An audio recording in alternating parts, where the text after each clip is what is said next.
לעולם שהכל נהיה בדברו. Several weeks ago, I was in New York City.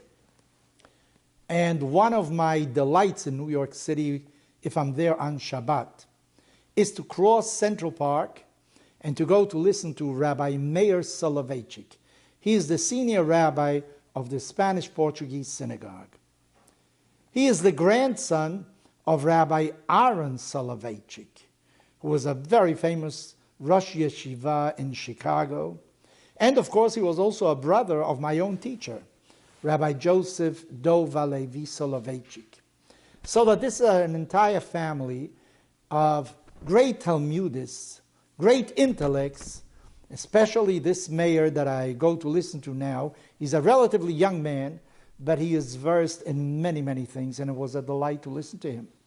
He was speaking about the para aduma, that is the red heifer, that was necessary during the existence of the Beit HaMikdash in order to purify certain type of spiritual impurities.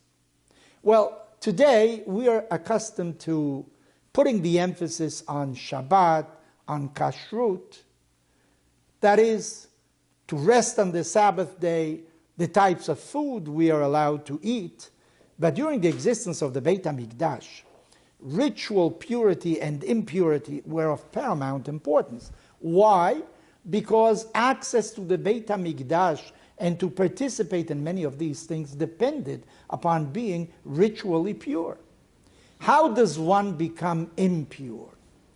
Well, you acquire impurity basically by touching a carcass of an animal deceased, and you become impure. In a sense, to be pure means to be alive, to be creative.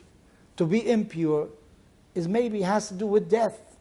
Maybe Jewish tradition emphasized that so much also in response to what happened in Egypt. In Egypt there was a cult for the dead. And Judaism came about and said, no, the important thing is to respect life.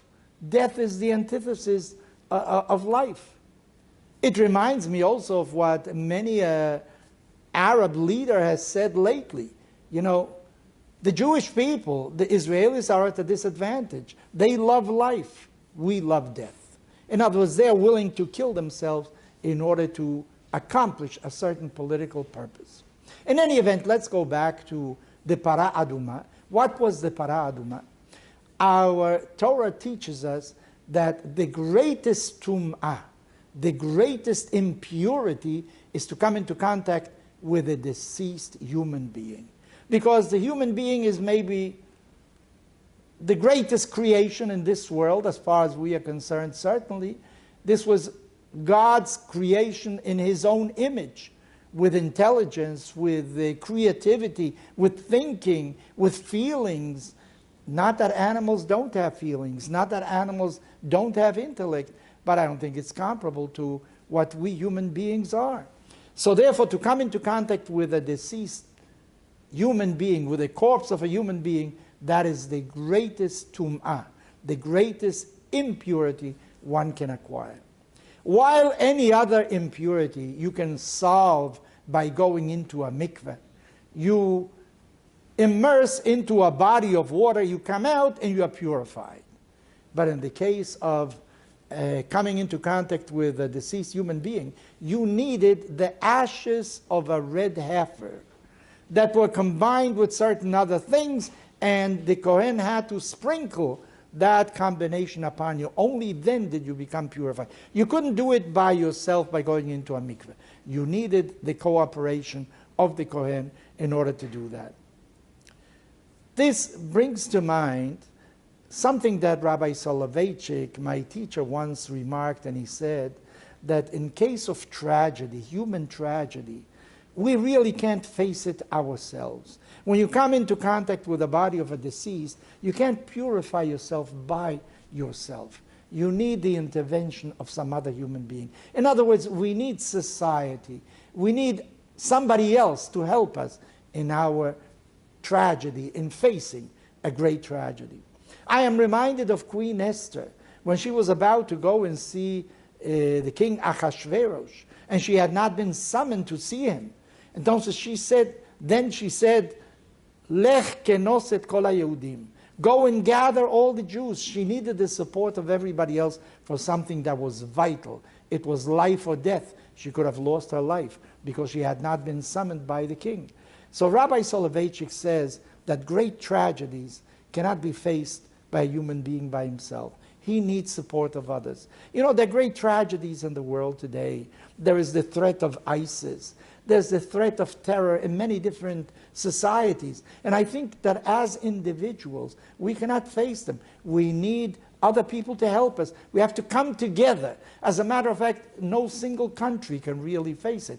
We all have to come together. And this is what Israel is saying nowadays. You are now getting a taste of what we had to face for decades already. I remember reading about Chief Rabbi Israel Meir Lau. He's an old friend of mine. He's now the Chief Rabbi of Tel Aviv. He was for 10 years the Chief Rabbi of Israel. And as Chief Rabbi of Israel, he met with the Pope in the Vatican. And he delivered a homily.